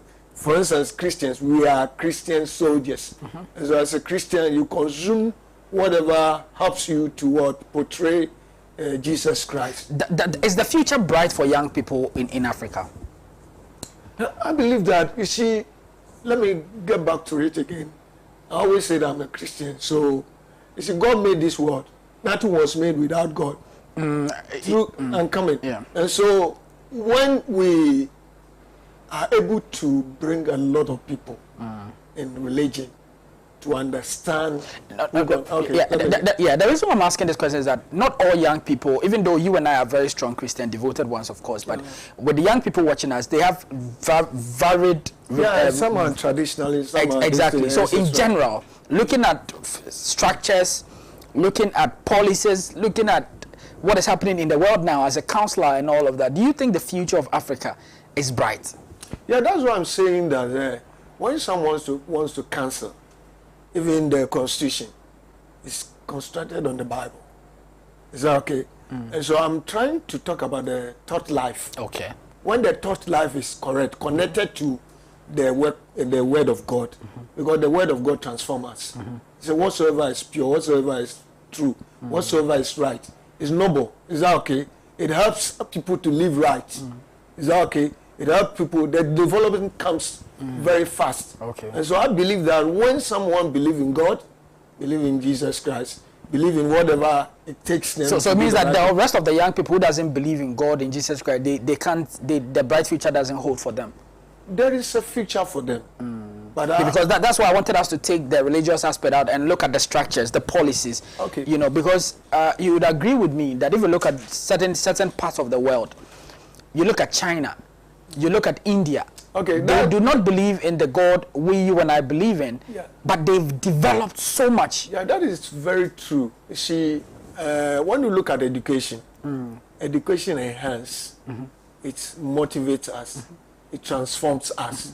So when I'm talking about religion, I'm talking about the book. The oldest book in the world is the Bible. There may be Quran and other things. But the more you read that, there's science in the Bible, there's all those things. So I believe that when you educate your mind, the thought life, and then you are disciplined, you want to really live above a reproach. And there is hope, there is development within the thought frame in your life, and so it influences whatever you do and whatever you say. And so we have a bright future when we are able to develop ourselves, get ourselves disciplined. When it is time for you to come to work, you come at that time. When it's time for you to learn at school, you learn at that time. When it's time for you to eat, you eat at this time. When it's time for you not to eat too much, you strain yourself for all these things. I believe that when you are able to go under discipline, and you will be able to affect your society, affect your community, affect the country, and affect the world at large. Okay. We are going to open the phone lines so that those watching us at home can also tell us whether or not social media has positive impact on young people, or it has just been negative impact. So send us your comments also on Facebook. We'll be reading it for you as the show goes on. On WhatsApp too, we'll be reading it for you as the show goes on. On text messages 0548503799, 0548503799. So we are still receiving your messages. The Lali Salom, he says that Richie, nice Versace top. Okay, thank you. We like how Reverend is treating the topic for us. well understood. This one says that there's no nation that has developed without God. You're right. I support that. Okay. So this is where we open the phone lines so that you can call and give us your contribution. We are going for a quick montage break. When we come back, we'll pick the phone calls. We'll continue with the show. I'll be back.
Welcome back from the break, and we are going to open the phone lines right now. So you are going to see the numbers beneath the screens, so that you can make your comment and join us. Very interesting conversations. Thank you so much for all those who have shared. So far, 721 people reached on the show, and we are grateful. Keep sharing the message so that we continue to have the discussion for you. So please call us on 030-290-8718. Call us on 030-290-8718. Call us so that we can connect you to the conversation that we are having. Is social media a blessing or a curse to young people? Reverend, you're on the floor. Okay. Okay, there's a caller on the line. Hello, good afternoon. Hello, good afternoon. Okay, if we can check the studio microphone, there's the studio speaker for us. Hello. Yeah, good afternoon, sir. Good afternoon. Okay, your name and where you're calling from? My name is Pastor Solomon. I'm calling from Teye. Okay, let's hear you, Pastor. Okay, thank you. I want to share my thoughts on the topic you are treating. Okay, very well, Pastor. Let's hear you. For someone to be influenced by social media depends on what the person sees on. Let's say you open where it teaches about the gospel or something about God, and you feed your mind and thought on the things of God. It will influence, and you live rightly. So when you feed your mind and thought on something bad, that means you are going to live. Okay, I think that the point has been made very, very clear. Thank you, Pastor. God bless you. So call us on 030-290-8718, 030-290-8718. Call us. We will connect you to the show, and we would have a very, very nice discussion. Reverend. Okay. There's this thing that currently happened at the Apam.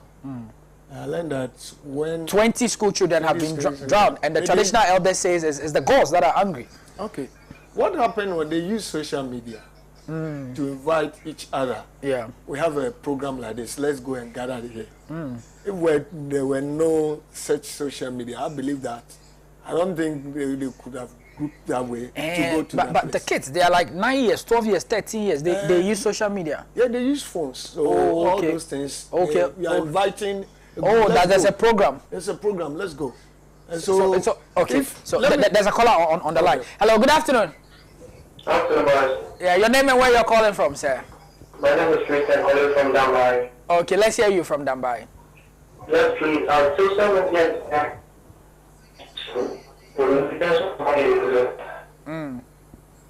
Okay. All right. Thank you so much. Please call us on 030-290-8718, 030-290-8718. Call us and we'll connect you to the show. This is your most authoritative youth analysis program you can find on the whole of African continent. We are serving the interest of young people. So we are discussing whether or not social media is a blessing or is a curse. Reverend Christian Chikata is a counselor and a man of God, and he's here to help us understand whether or not social media has been a blessing or is a curse. Mr. Chikata, you're on the floor. Okay, let's take for instance this COVID-19 era. It's 2 years now. Children were not going to school, and then we were supposed to write exams. What happened? The social media that was happened. So when you look at it, it's a blessing. Yeah. Is that okay? Yes. Let's say there was a time that we were not going to church. Yeah. And then we needed to hear a message to grow. But because of the ban, we were all sitting on, but we were watching from social media, isn't it? Yes. Television and all those things. Yes, we were. So there is much blessing in it than when someone is not really patronizing it very well, and they're using it very well. And so some are not using it very well, some are using it very well. Okay. So it's more or less like a dicey situation. Dicey situation. Okay. Disadvantage and disadvantage. Okay.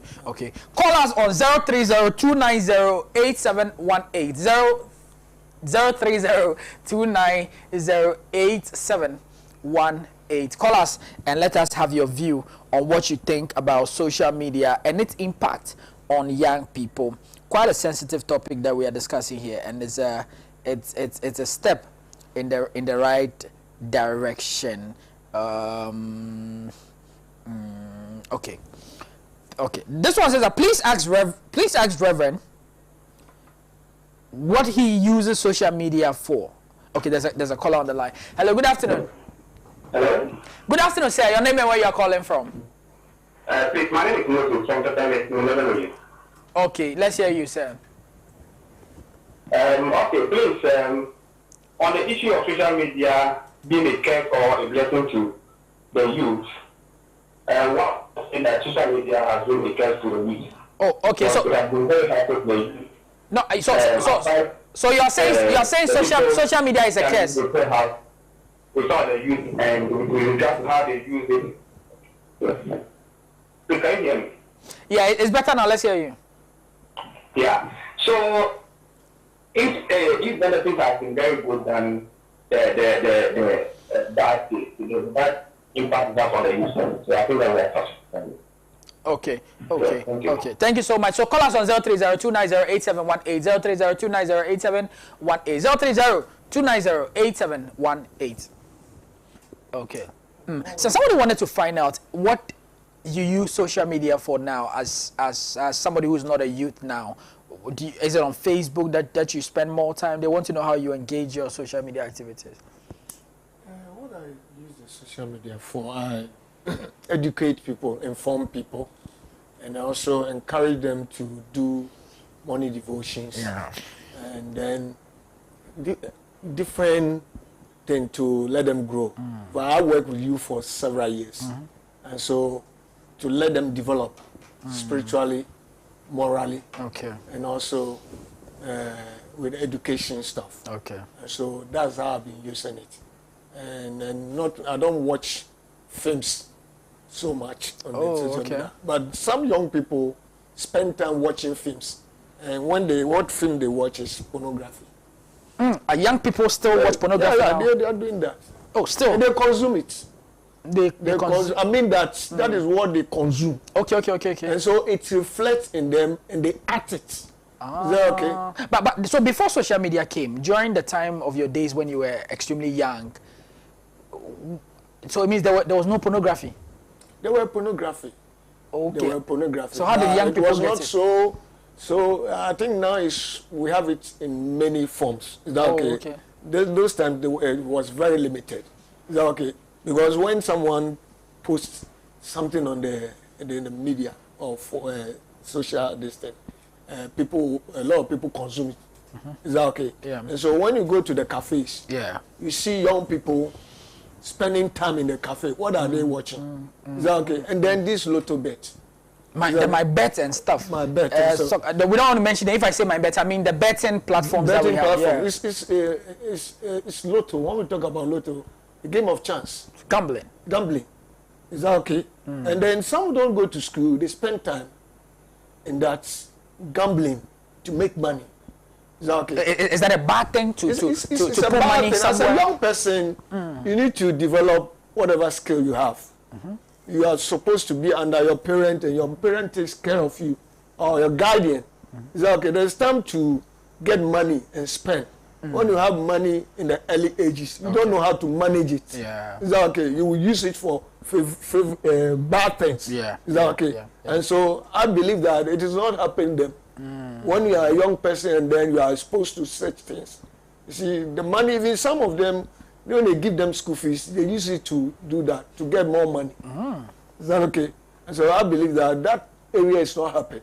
Yeah. And a time comes when a country is just run on, I cannot call it, game of chance. That country is collapsing. That community collapse. Is Ghana running on a game of chance? Oh, there are a lot of them, proliferation of them, plenty around. Is that okay? It is not, that is the area that is not happening. In social media, that's not the area is not happening. Yeah. So I believe that that is the area that we, the authorities, also should work at. And then pastors and those people. Because the Bible says that without faith, it is impossible to please God. Yeah. And so sometimes we need to use faith. It's faith that was used to build this world. Is that okay? And so that's the other aspect we need to look at. So which other aspect again? The other aspect is what it makes young people lazy.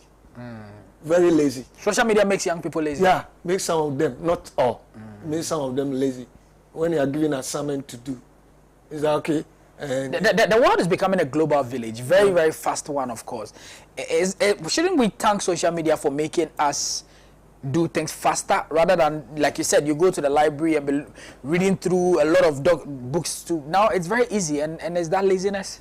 I was talking about I was 4, and at the same time there are disadvantages. So I'm looking at the disadvantages. It's okay. Some people, they don't take the time when they get that opportunity. They don't take the time to study. What they do is that they use it for other things. Is that okay? Yeah. And they even make them lazy not to do their assignments and all those things. By the time they think, oh, there's this thing, I can click the buttons and get my information and all those things. So they are not disciplined enough to study. Is that okay? That's what I mean. Yeah. Okay.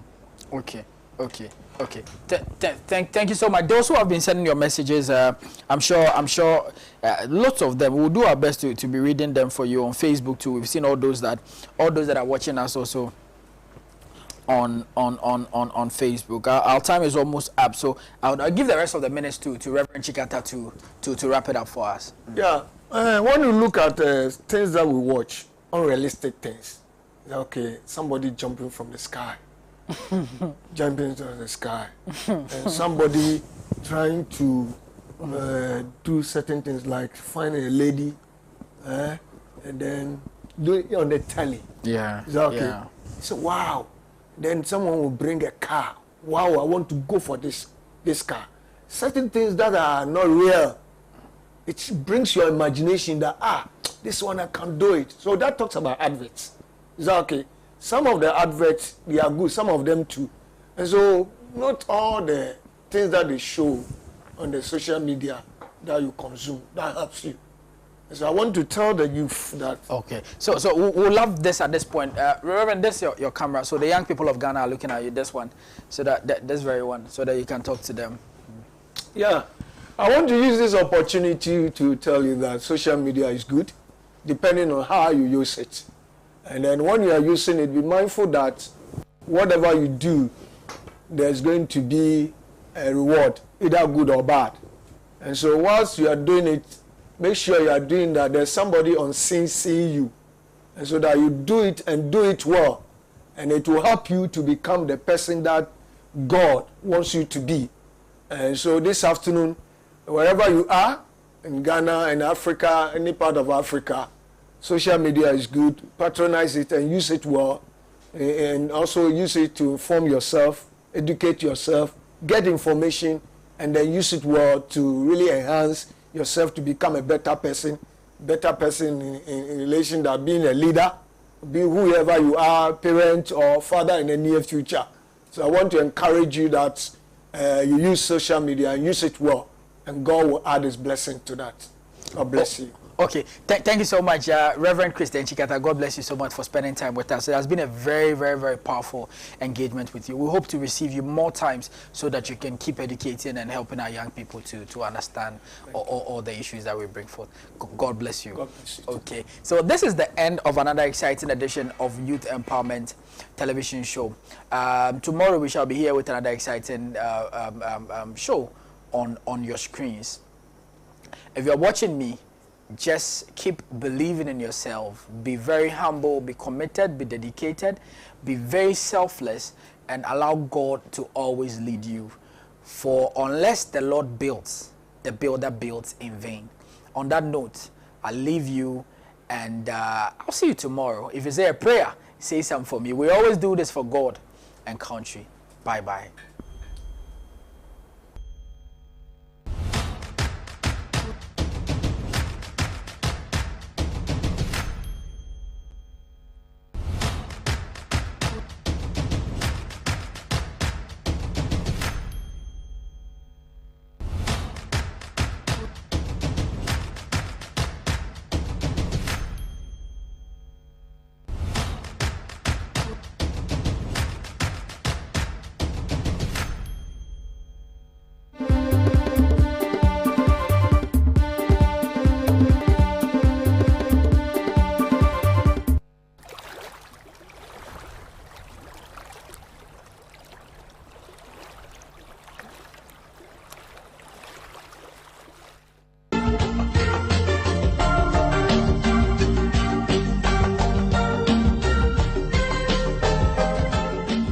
Are you looking for the quality glasses and frames that fit perfectly?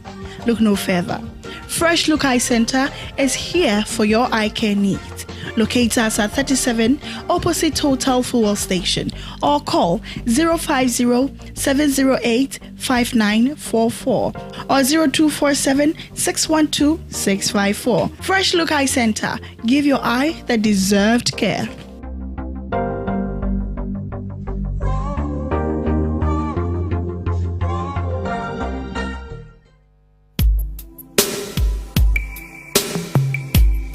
New Lucky Electricals Company Limited, the leading name in electrical fittings and accessories. Are you in need of quality electrical accessories? Then we got you served. We have available conduit cables, PVC pipes, LED ceiling lights, chandeliers, transformers, Havel's distribution boards, and many, many more. Locate us in any of our branches at Cowlin, Opera Square, the new SIC Shopping Mall, Makola, at Chimota New Bus Terminal Station, at Akboba, near the Wisconsin University College, and Hacho, behind Sima Brew Style. Contact us on the following telephone numbers. New Lucky, where quality costs less.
your mama akwa biom about time with Natural Link Company Limited Jumedie so na Yankopon Daroma Natural Link Company Limited ya ba se benam Jumedie we so eden chekere foforo abrem efama pomuden na fe ya nam so ada nro waso ahodo yedi e de akere mo ye nro waso ahodo Yankopon adom ye de abadwa so se emmeboa mo na ensiesie nipadua no enyi ehawa ahodo no nna emfiri mo nipadua mo eye Proslav capsules Dinat capsules and a True Man capsules enti se wo ye bema wo dwunso mu ha o dwunso no emma yi se be o dwunso a o sori anajo a o be dwunso be emprena emprenu mansa na de ache empo odada dwumedie so no dwunso no kwan ya fa so de ba no enko yi unya Proslav capsules be boa esiesi nipadua no eyi san ha no na efiri honom afei so no ebra wo dwunso no so ohun se eya obi edi echi wo bema mu no so no eno so unya Proslav capsules be boa eyi san ha no na efiri honom afei so bema bi wonom o dwunso a ohun se still na Johnson no ebia kanipadua ni mu esese ochema ansa na Johnson na ba na se nimpo ne blada no onya atenka se still na wadwunso ewie nimpo Johnson ni bi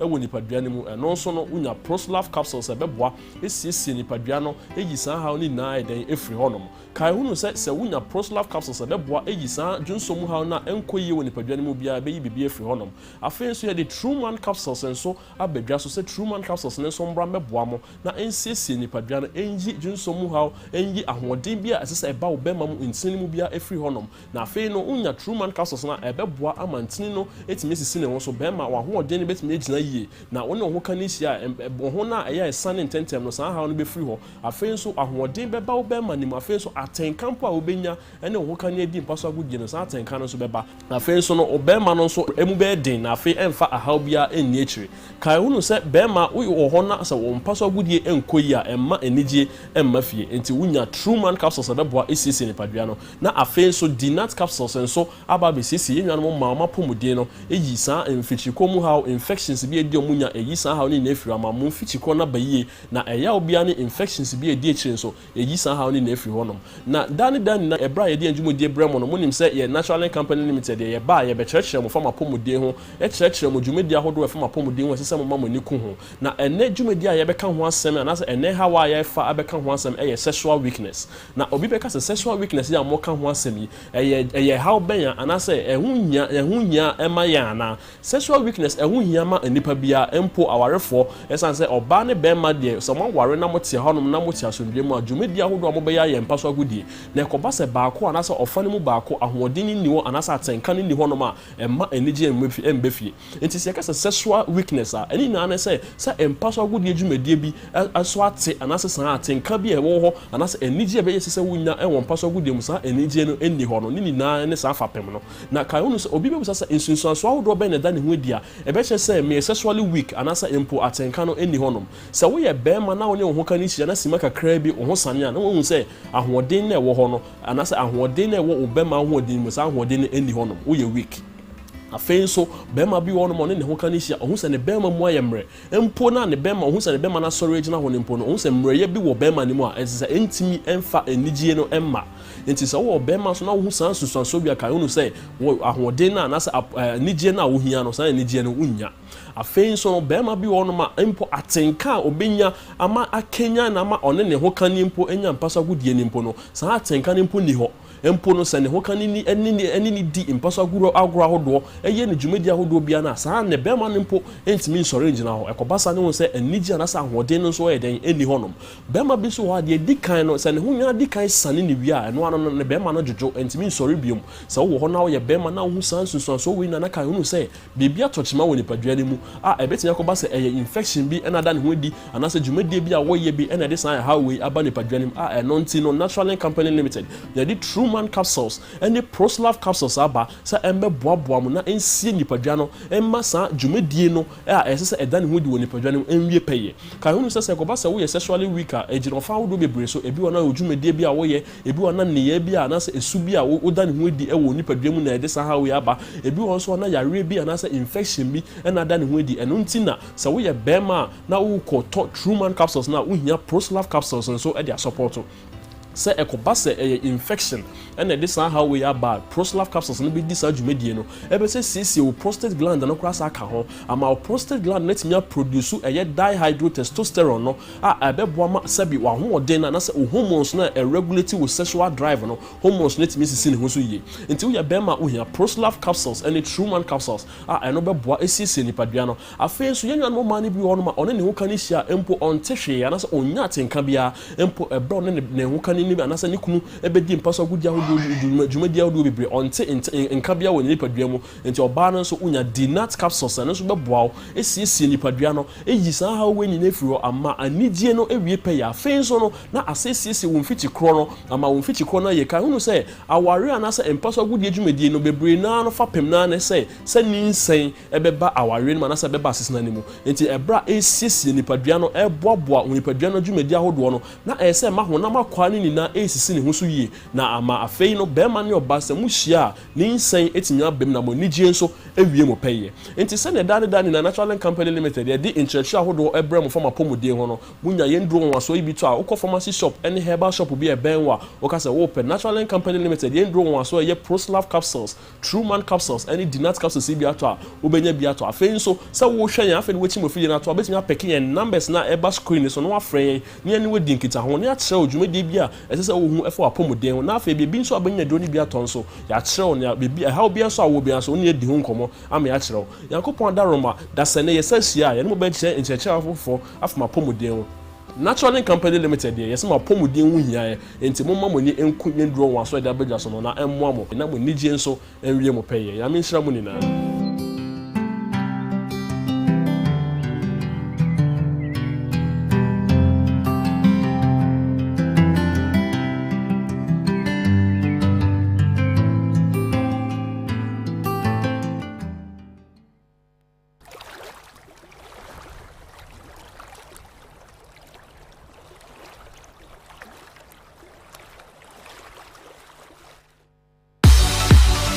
Hello, Ghana. I introduce you to the #1 combined harvesters in the whole universe, the World Combined Harvester. World Combined Harvesters are very efficient and drastically reduce post-harvest losses. It's cost-effective with low operating expenses, easy and comfortable to operate. Works well both on wet land as well as dry land. World Combined Harvesters come with automatic gear drive, diesel-powered engines, 1.77 cubic meter grain storage tanks, 2.2 meter cutting width, 360-degree unloading pipe, and a sunshade. World Combined Harvesters are best suited for crops such as rice, corn, wheat, and soybean. To buy or hire a World Combined Harvester, kindly call the sole distributor, CAM Trading and Farms Limited, on 0546 372014 or 0278 223811. I repeat, 0546 372014 or 0278 223811. World Combined Harvesters, your #1 combined harvester in the whole wide world.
Hey, Ambo! I have a surprise. You know when you. Yeah, check. I'm so feeling so low. Hey, I'm so low. Now, the outing we need. Minipia, obey my way na to a trap.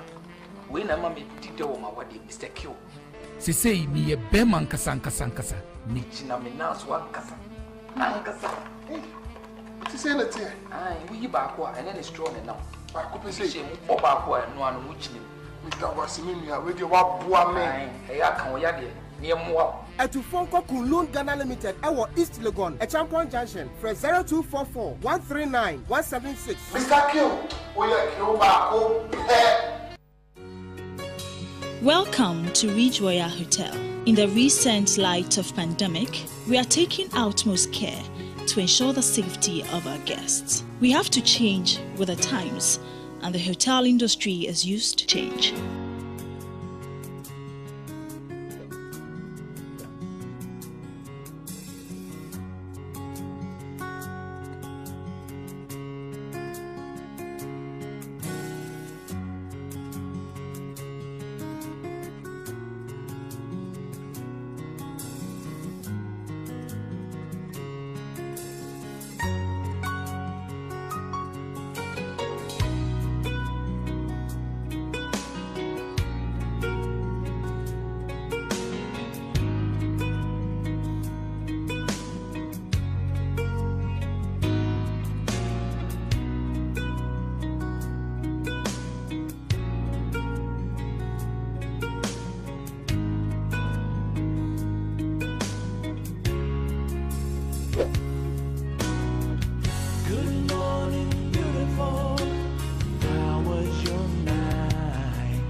Ridge Royal Hotel is located at number 1 Second Ridge, Cape Coast, Ghana.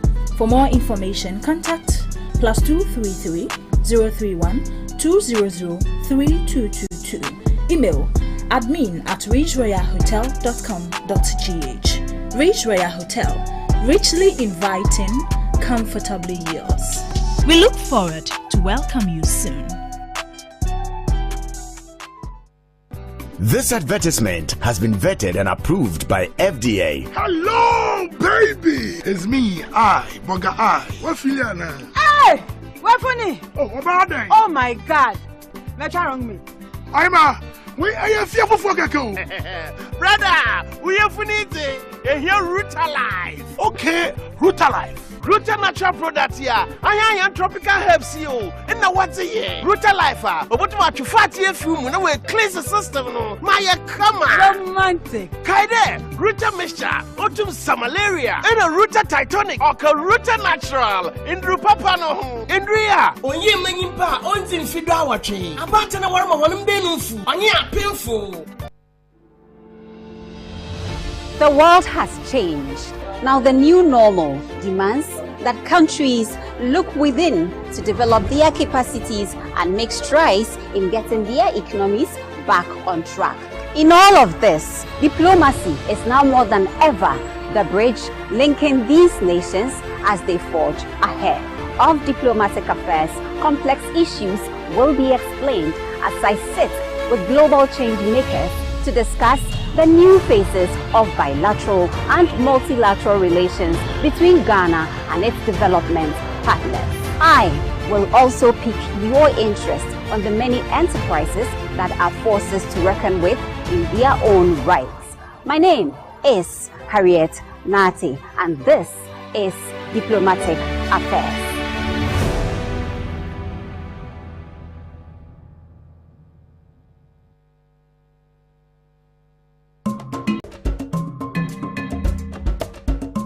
Morning is an important time of the day because how you spend your morning can often tell you what kind of day you're going to have.